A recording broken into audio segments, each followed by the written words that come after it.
sendo um psicólogo mais eficaz em 5 passos. Afinal, o que seria eficácia dentro da psicologia? Querido, resolução de queixas.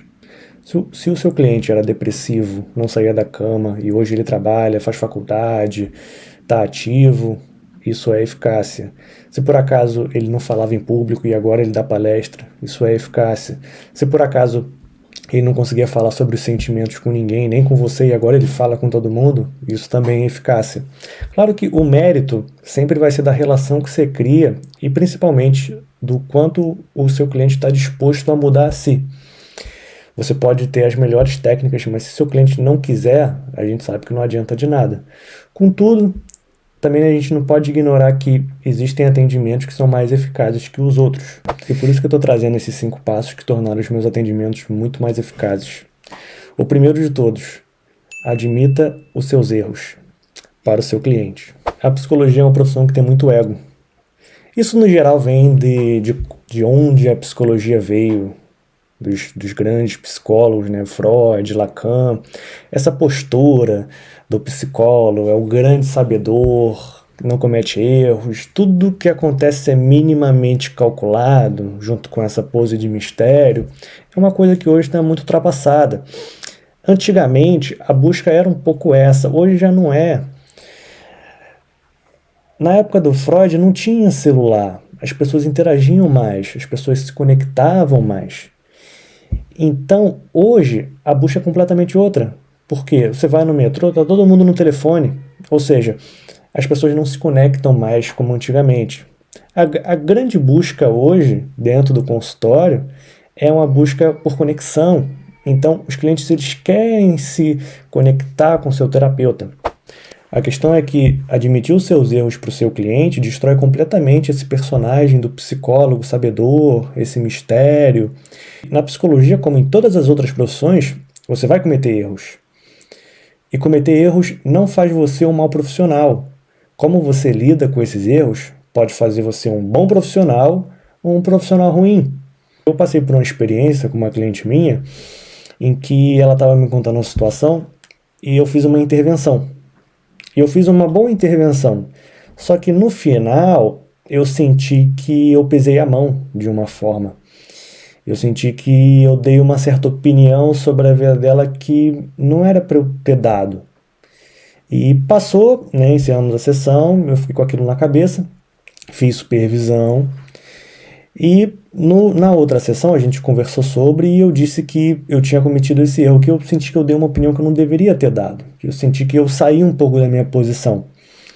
E para ela foi algo super de boa, assim, ela não percebeu isso como se fosse algo, como se fosse um erro, que eu não deveria ter feito isso. Mas a questão é que naquele encontro que a gente teve, em que eu admiti o meu erro, ela se abriu comigo como ela nunca tinha feito antes. Então eu senti que o fato de eu ter colocado esse meu sentimento sobre isso, que eu fiz algo que eu achei que eu não deveria ter feito, aumentou muito o nosso vínculo e ajudou muito ela. Afinal de contas, a chave para a relação terapêutica é o vínculo.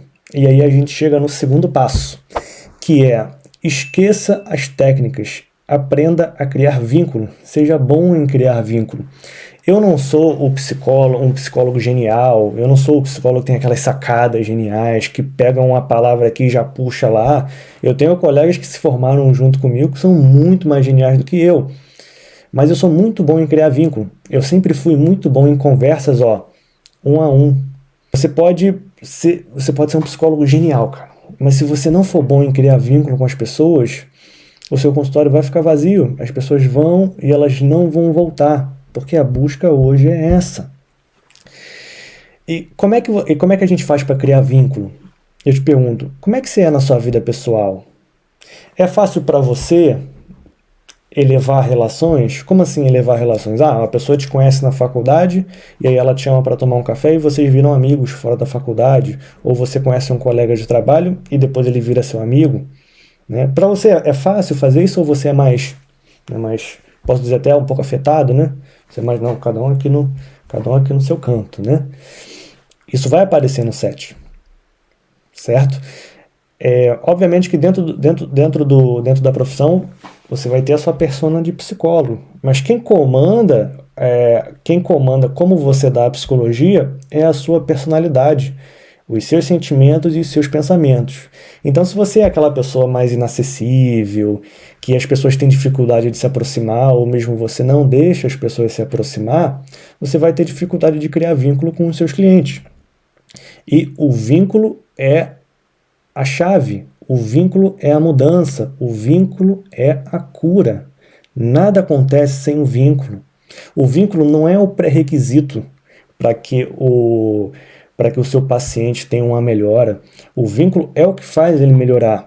Lembra que na psicoterapia a gente cria uma relação que o cliente vai poder usar essa relação na vida dele. Como assim?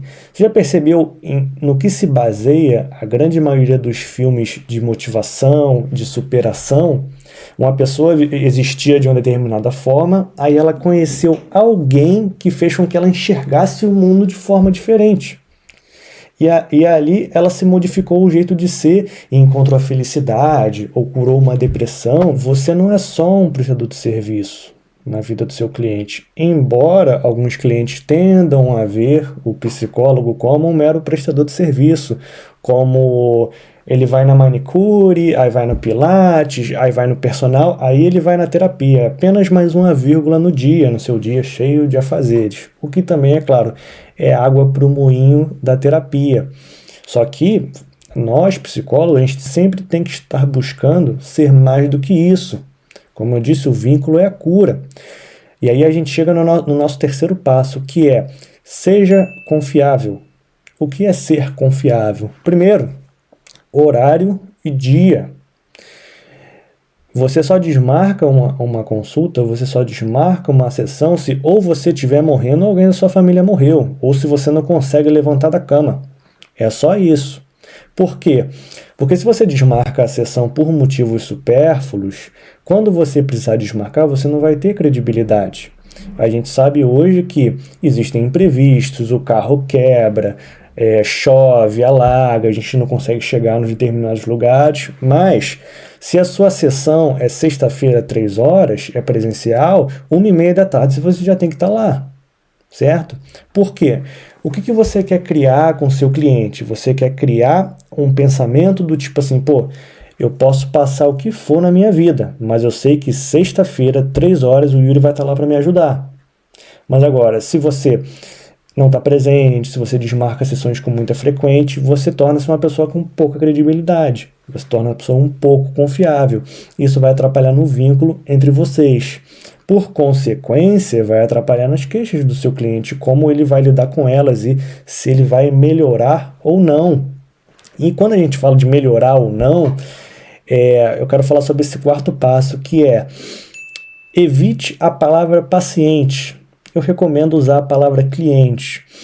Isso é uma coisa muito pessoal e vai de psicólogo para psicólogo, mas eu preciso compartilhar que a minha taxa de eficácia no meu trabalho aumentou muito desde que eu tirei a palavra paciente. E olha que eu fui formado na faculdade com muito apego a essa palavra. Para mim tudo era paciente e eu era psicólogo. Só que depois que eu comecei a usar a palavra cliente, eu sentia que existia um empoderamento maior da pessoa com ela mesma. E eu sentia que eles possuíam mais confiança para ocasionar mudanças dentro deles. Isso aumentou muito a eficácia dentro do consultório.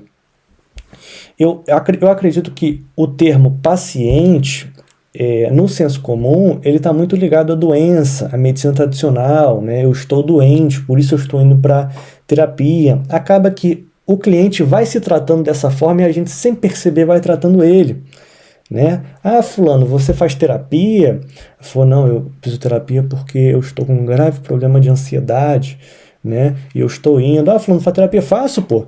Meu jeito é muito ansioso e eu estou vendo como existir de uma forma diferente, né? Normalmente, eu percebo isso, né? Você vê que numa forma é muito mais positiva, né? Por mais que ele entenda que ele tem uma coisa que ele precisa mudar, que ele quer mudar, é uma forma mais empoderada. Fala, não, eu sou de um jeito, mas eu tô tentando ser de outro, diferente do tipo assim, ah não, eu tenho ansiedade, eu tenho uma depressão, né? Esse peso de doença. Então eu acho que é algo muito pessoal, só que eu tô dizendo, quando eu passei a utilizar o termo cliente, eu tive eficácias muito maiores dentro do consultório. Ao invés de usar a frase, o que significa isso para você? Essa frase, eu vim aqui porque eu tô com um problema de raiva. O que é raiva para você? Ao invés de usar essa frase, use essa frase aqui. E como é que é isso? Pode parecer bobeira, mas não é. Veja bem, muitas vezes tem clientes que são mais fáceis de ir direto ao ponto, tem clientes que fogem, né? A grande maioria foge, né, de certas perguntas. Quando você fala, o que significa raiva para você? Alguns clientes vão entregar o que você quer, que é trazer a significância daquilo ali para ele, ou trazer um acontecimento, ou trazer um sentimento. Agora, outra parte dos clientes, eles vão iniciar uma dissertação filosófica sobre aquela palavra, que não necessariamente tem a ver com o que ele está passando em relação a isso que ele chama de raiva. Agora, quando o cara fala, eu tô com um problema de raiva, e eu falo, e como é que é isso? E como é que é isso? É mágico, assim, é amplo.